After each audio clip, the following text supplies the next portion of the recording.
ndiyeno nthawi imene kunalibe board abwana akulu aja a George Jim sadasiye kugwira ntchito hotelo ija imamangidwabe koma pali malamulo ena ogwisa ntchito kumene kuza ndalama amanena kuti ndalama zina kuti zituluke imayeneka board ivomereze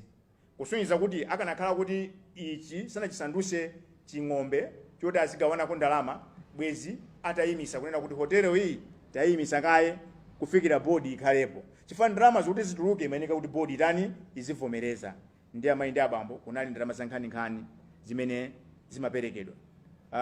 katundu wa 800 million amapeza kuti akuponyedwa pa 1.2 billion nanga si board kulibe mpaka wachoka aliyesa mangopanga zimene zalani zingansangalase kumapezeka kuti anthu Reserve Bank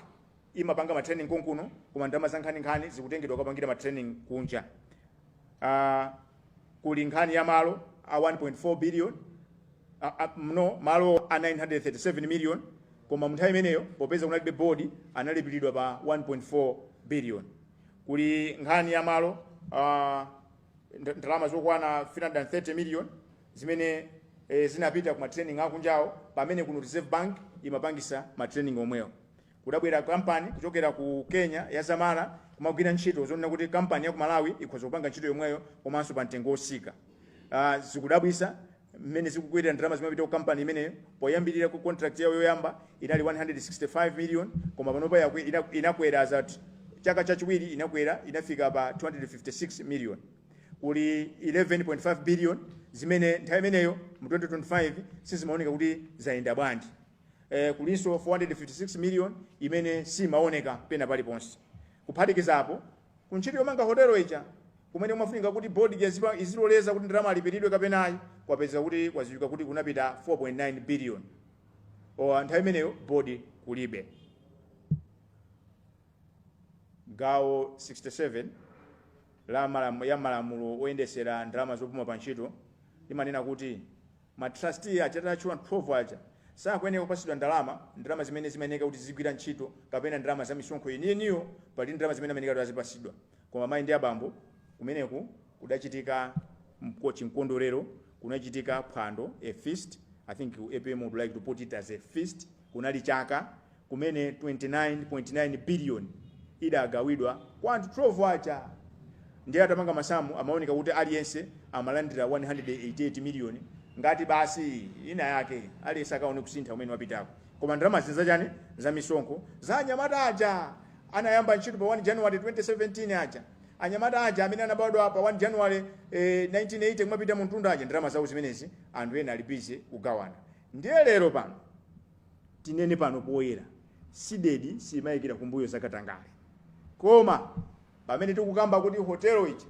yakulisidwa pa 127 billion muziwe kuti hotelo ina ikumangidwa uku Reserve Bank akuziwa aliyesa akuziwa mwina amalawi simmaziwa lemfa kitabwera pano kuti kuli hotelo ina akuyimanga padakali panomba yagwisa ntchito kale 112 billion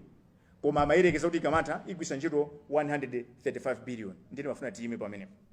ndanakale kuti ife asidedi sitingayikire kumbuyo zinthu zozunza Malawi sitingayikire kumbuyo katangale koma wait a minute hotelo iyi atakale 127 akaigula ayamba kutolera ndalama tonse takwiya nazo nzoona it is justifiable and ndithu anika tikwiye ndiye kuli hotelo ina akuyimanga sinafike pa teka sinafike pa 50% masamu mene akuonekeramo ngati sayipeza forex ipeza kuti yagwirisa ntchito 300 million where is Reserve Bank tinene kuti afuna akhaliyenso chete pa zaka 4 zimene fund imagwira ntchito osapereka maripoti afunanso akhale chete ndi amalawi imafuna ndifunse kuti nthawi yabwino kuti tikwiye ndi iti tidikire amalize apange ndeti sapangeso report kuti hotelo ya Malawi akugwisa ntchito 300 billion is that fair funso kumanena kuti kodi munkhani yonseyi mukukamba abanamiwa anthu andale mulibe anthu andale alimo ku hotelo imene kumangidwa kunapita parliamentary committee jazoona zokopa anthu alendo adapita kumene kukayendera ndanena kale kuti chinthu chinchoyima pachoka anatenga allowance awo kulilongwe ndikukatenga allowance ene pension fund ndikunyamuka blunt ati ukayendera hotelo iyi ati amakapanga commitment kuti boma likeko forex koma forex yo mpaka na pano ndi imene sundani kuti alemba kalata ina komanso zimaoneka kuti anthu ena andale amapindula ifa amakayendera sumeneko siku limene amayamba kumanga nduna zinali zili kumeneko komanso tinangopanga chisankho cha pa 16 September 2025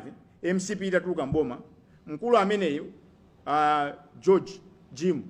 anayesera kupanga maubale ndi anthu amene amaona kuti mene zikuonekera moto anamiwawo kuzokhala nduna mene zikuonekera amazingawo akuzokhala PS amapita makapanga ubale ndi anthu amene achi kuti aonekere pambalambanda bodi jaita bwera ajimu sina sangalasi samayifuna ndi anakanena kuti popeza boma lapanga chiganizo chonena kuti mabodi onse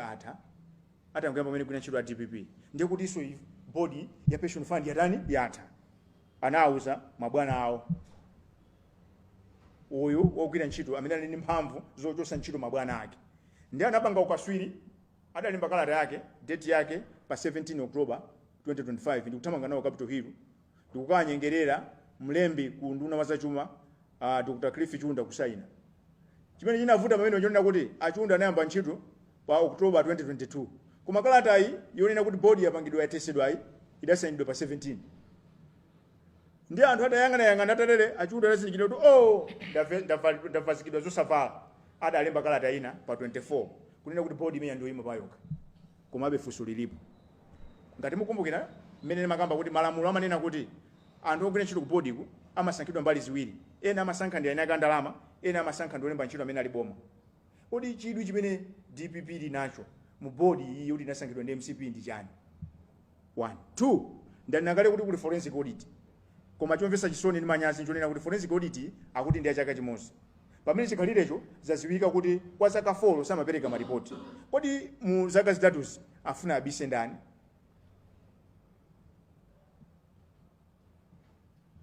mafuso ambiri akupita ku banki yaikulu kunena kuti mukayang'anisisa ndandanda wa zonse ACB Attorney General who else anthu onsewa anafusidwa kuti apereke maganizo awo ndiye kusonyeza kuti ngati anafika pololera kuti ndalama ilipidwe anavomereza Reserve Bank idavomereza ndi Reserve Bank idasinthaso pano ataona anthu atabwera pa poyera nkukwiya funso kumanena kuti banki yaikulu ya dziko imene masunga chuma cha dziko lino imene ni nkhope ya mabanki onse Malawi muno izitika panga chiganizo lero mawa kusintha anthu azikhulupirira lero anenechi mawa anenecho nkhani ya chikhulupiriro ikhalapo bwanji ena akunena kuti sikuti zangochitika Reserve Bank yakhaye kupindula pa zimene zimachitika mbuyo lero mwina mkwiyo wabwera chifukwa kuti sanapindulwepo apo faka nakhala kuti akugwira ntchito moona sibwezi zimaoneka kuti lero anenechi mawa asinthe ndibwereze pamenepo anthu kunja kwa akunena kuti khalidwe limene aonesa Reserve Bank banki yaikulu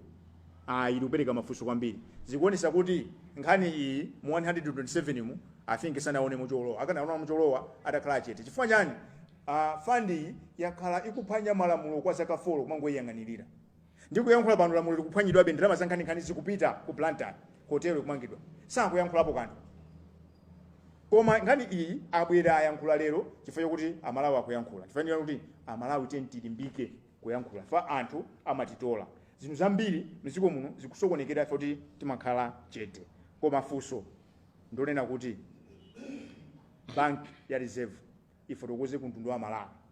mwafunse kunena kuti anamiwa kunena kuti ndalama zaperekedwa foti munavomereza munakana chifukwa kuti nkhani yatina ndiye mupitiriza kupanga zimene zikangati 1 2 mupanga bwanji kuti ndalama zozibwerere ku pension fund 3 mwafunse kuti akuti ndalama zina zikubedwa nchifukwa chani mwakhala chete ndalama zimene zikusiyana bwanji fa tikuganiza kuti ndalama zonse thumba limodzi anthu ake ndi amodzi kufunika kwakenso nkofanana kupita chisogolo ife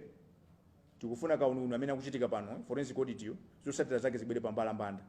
onse amene akhuzidwe paokha alipire ngati kuti ndalama aonesese kuti ndalamazo alipire kuchokera mthumba mwawo amene akuona kuti anapanga criminal zinthu zofuna za milandu za umbanda amangidwe kuti anthu ena atengerepo phunziro abanki abwere azapange justify and they should tell us why and how we should trust them given that akupanga kupita kusukulu nkumabwerera chikuapangisa kwenikweni kuti apange chimenechi ndi chani. Pomaliza penipeni amene ndi abambo ku nyumba ya malamulo agwirizana kunena kuti Public Accounts Committee ifufuze ife tikuti ayi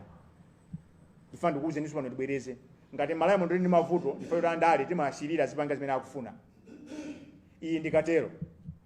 ndibwereze iyi ndikatero katero yo kuuza so anthu andale ife anthu andalewo ku malo kwa makhalako anthu andale akuziona anthu andale apanga ma meeting pa nkhani imene ndiyeno kafukufuku amene angapange a Public Accounts Committee akupangidwa ndi anthu kuti akupindula pamenepo zosata zake zizavuta kuti tizivomereze kapena kuti amalawi azikhulupirire. Facha chimenecho ndikanakonda mtetezi wa anthu ombudsman I think sanalipange breakdown ngati amalawi ni mboni amayima pakatikati abwere afufuze nkhani imene komanso poyera. Ndinene pano kunena kuti nkhani ili mafunso ambiri mmene tatalemo timakufuna tawuza Malawi